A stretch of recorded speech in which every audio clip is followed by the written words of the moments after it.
When I signed up for komancheh lessons, my teacher introduced a luthier, a cheap one, because it was the way that he did it for the beginners. Because most people are like, we are not sure we're gonna continue this instrument, we're not gonna invest. I wasn't like that, but he would do the same to everyone. And he introduced me to someone. We went there with my sister, I remember, and we got my first komancheh. We ordered it, and then he made it. After a couple of weeks, it was ready, and I got it, but it wasn't a good komancheh, of course.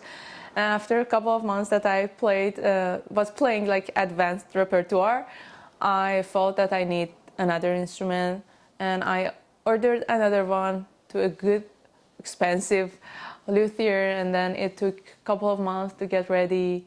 Yeah, and that instrument is still in Iran. I couldn't bring it, unfortunately, and it's been over 10 years that I have that.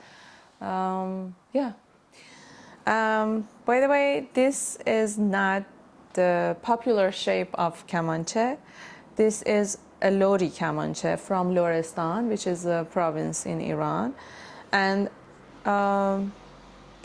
this kind of komancheh is popular there, which is open in the back. And this luthier, this specific one, added this piece of wood to the back. And it's like straight, as you see, simple. But the other shape of komanchehs, which are more popular and more used by people these days, are round. And actually, I can show you. I have that instrument too. They are round, and they have made with small pieces of wood, putting together, making a round shape here. But the other parts are the same. This is the skin, not vegan, and it's so sensitive to humidity and change of the temperature, so it's hard to play outdoors with komancheh in New York City. It's like it's not gonna happen for me now. And this is the bridge that, if you look at it, it's crooked.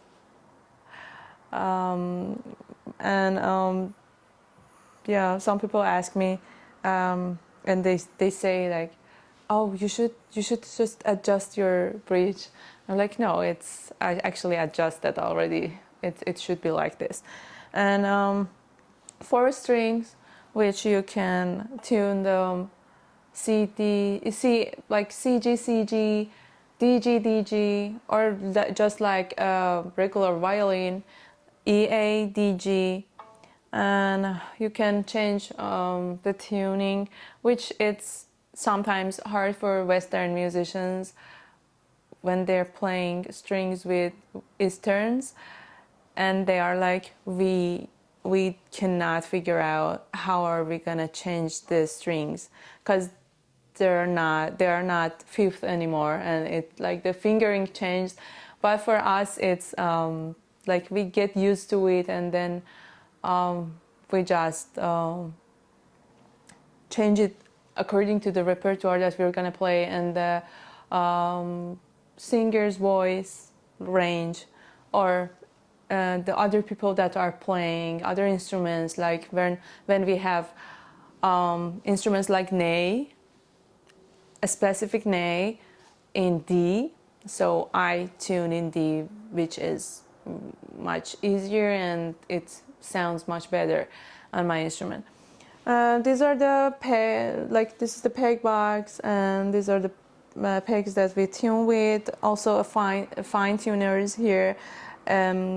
It's very similar to violin though, and there is a stand here which it allows you to turn the instrument actually like this, and then with turning the instrument you are able to change the string. This is the tricky part of playing komancheh, which you don't move your bow over the strings. You move the instrument itself. And the first couple of months that you start this instrument, this part is really hard to get used to because it's pretty rare. I mean, I don't know any other instruments with this technique. Yeah, that's a lot of duties for your left hand, which is like a little make it complicated. And what else? Yeah, and the luthier did a great job though. It's a beautiful, beautiful art piece. Mr. Maliki in Iran. And this part is called sorahi. As you see, it looks like a bottle of like wine or something, which sorahi means that in Farsi. Yeah, this is a little bottle of wine up here. Yeah. Why a bottle of wine? I'm not sure. Probably it has some stories around it, but in modern type of komanches they changed it, but people are very used to having this part visually, and then maybe it's kind of, it has a traditional way of having other elements in the structure of an instrument.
when I went to Tehran, I was a student, accounting student, boring.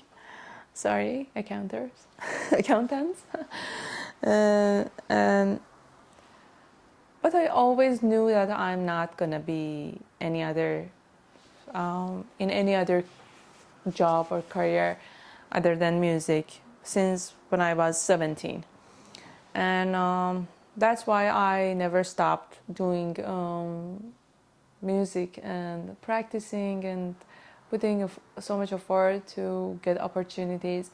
In Iran, there are not much opportunities of performing, especially for women. And I guess I was also lucky, and I spent a lot of time to get into those opportunities of playing there. And I remember the first theater that I did was 60 nights every night, and I was playing komancheh and qeychek in that amazing show with super professional actors and director. It was I was probably the youngest member there, and after that, people started knowing me in that area too. So after a couple of years, the producer of that show reached out for another show for composition. I mean, they reached out to me to compose for one of their shows, and then it was also a really powerful experience for me because like the most of the cast were women, and it was also the story was about the dramas in the relationships for women, mostly for women, and the extra pay that you have to do because of your gender there. It was so powerful. Then I did two short films with the same director, which is my good friend, and also I did the last thing that I did in Iran was a theater, a really good theater at Wahdat Hall, which it was for 60 nights, almost 2 months every night. And I remember that I was the music director there, and it was so much fun. It was a comedy, and a super great professional cast. And I remember that in the middle of the show, I went to Cannes Festival for one of the short films that I composed for, and then I came back, and it was a really nice ending work thing in Iran, which I was super busy and doing all the things. I was happy, but it was before the uprising. So after I moved to the US 1 or 2 months after the uprising happened, and like everything for my musician friends changed. So yeah, I'm not sure if I was there after that, all that things, it could be the same. Yeah.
I guess I was always hearing that New York City is the city that never sleeps.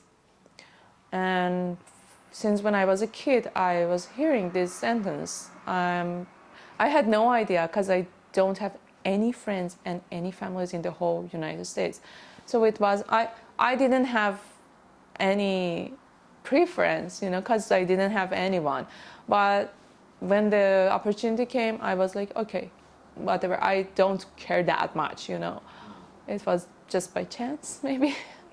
I started playing more. It's pretty interesting and also strange for me that I always thought if I leave Iran and go to a country in New York City or any other country with more modern music scene, I can do more fusion, rock, like other styles. But it turned out that it's not, and I'm doing more traditional stuff here, and I like it actually, because people are curious about knowing, discovering it, and it's so precious for me. It even changed my mind about traditions and about the old music, old culture, and then I guess in New York, because you have the opportunity to see many different things around you, it gets more important to introduce yours. And I feel so privileged to play this instrument and be here. Yeah.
Okay, everyone.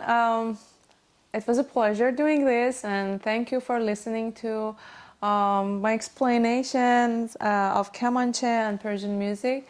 I hope to see you in my shows.